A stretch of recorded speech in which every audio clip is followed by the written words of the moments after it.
dana global dari aset kripto itu terindikasi tindak pidana pencucian uang yang tentu PPATK akan tindak lanjuti.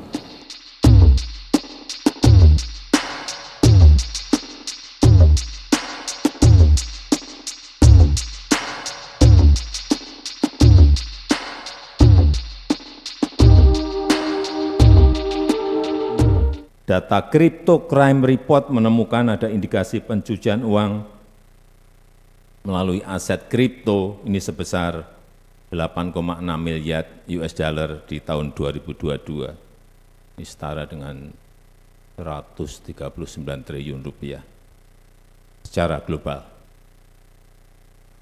Bukan besar, tapi sangat besar sekali. Ini artinya pelaku TPPU terus-menerus mencari cara-cara baru.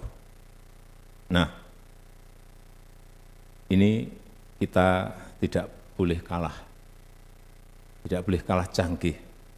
Upayakan maksimal penyelamatan dan pengembalian uang negara, sehingga perampasan aset jadi penting untuk kita kawal bersama.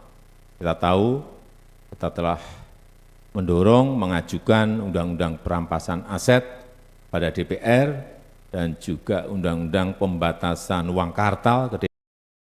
Tentu ya, apa yang disampaikan oleh Bapak Presiden pada saat 22 tahun PPATK, pada saat Presiden lecture kemarin di Istana, bahwa ada indikasi 8,9 miliar US dollar atau setara dengan 139 triliun per tahun ya, dana global dari aset kripto itu terindikasi tindak pidana pencucian uang yang tentu PPATK akan tindak lanjuti.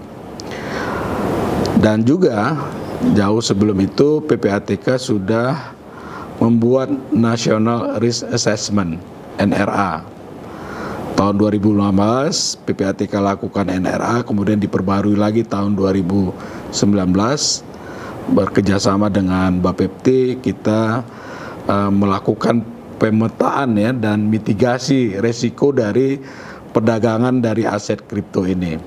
Nah, dari pemetaan itu kita lihat bahwa pertama dari sisi profesi itu pengusaha dan political expert person itu menjadi pengusaha yang berisiko tinggi melakukan tindak pidana pencucian uang dengan menggunakan aset kripto. Lalu kalau dari sisi daerah itu DKI Jakarta menjadi provinsi yang paling tinggi ya. Sedangkan dari banyak mata uang ya ataupun mata dari aset kripto yang ada seperti Ethereum, Bitcoin dan lain-lain, itu Bitcoin yang memiliki risiko tinggi dijadikannya sarana tindak pidana pencucian uang.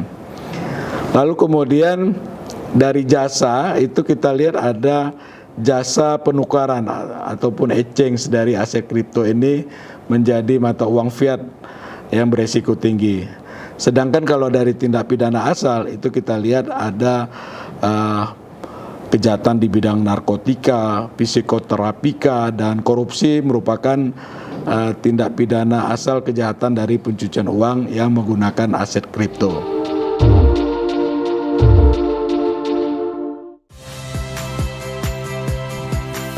Saya Ihsan Sitorus. Saksikan program-program Kompas TV melalui siaran digital, pay TV, dan media streaming lainnya. Kompas TV, independen, terpercaya.